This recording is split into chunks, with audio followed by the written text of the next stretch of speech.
Les protestations contre le racisme et les violences policières se sont propagées dans le monde entier. Ce mouvement se nourrit aussi des discriminations propres à chaque pays. Après les Pays-Bas et l'Allemagne, ce soir, on s'intéresse à Israël.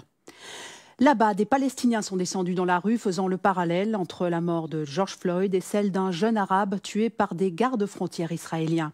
Pour les manifestants, le jeune homme est devenu le symbole du racisme et de l'usage excessif de la force. Alors, la comparaison tient-elle? Élément de réponse avec ce reportage d'Uri Schneider. Une femme pétrifiée de douleur, Rala Salem Rayeri Al-Ralak, n'arrive toujours pas à mettre de mots sur la tragédie de son fils.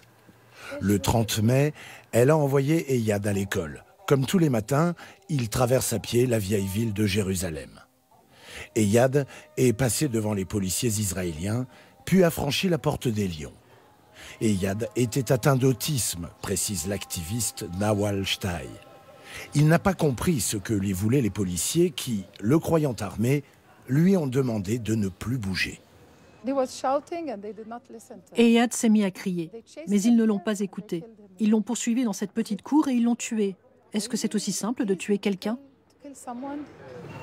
Quelques centaines de mètres plus loin, un groupe de Palestiniens proteste contre ce qu'ils appellent le meurtre d'Eyad Al-Ralak. Pour eux, Eyad et George Floyd sont tous deux des victimes de l'oppression et du racisme. Quel que soit l'endroit dans le monde, lorsque les droits de l'homme sont bafoués, on se reconnaît comme dans un miroir. Tous les cas se ressemblent lorsque des personnes privées de droits sont abattues. Une comparaison que des Israéliens militants pour la paix ont repris dans les rues de Tel Aviv. Le hashtag Black Lives Matter s'est transformé en Palestinian Lives Matter. Des journalistes politiques, comme ceux du quotidien Haaretz, estiment pour leur part que le parallèle n'a pas lieu d'être. Le combat des Afro-Américains, la tragédie de George Floyd, tout ça a lieu sur fond de racisme. C'est un conflit entre citoyens d'un même État. Chez nous, au Proche-Orient, c'est un conflit qui oppose deux peuples. Personnellement, je pense que la solution passe par la création de deux États. Cela n'apporte rien de comparer notre conflit avec un autre dans le monde. Des éditorialistes très marqués à droite comme Naved Romi critiquent eux aussi le parallèle fait avec George Floyd. La tragédie de Minneapolis serait dévoyée.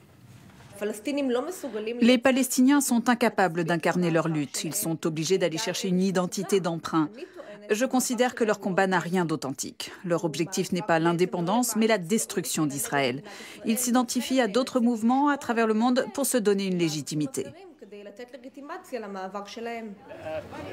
Reste que pour les Palestiniens, le meurtre de George Floyd fait écho à l'oppression qu'ils subissent au quotidien.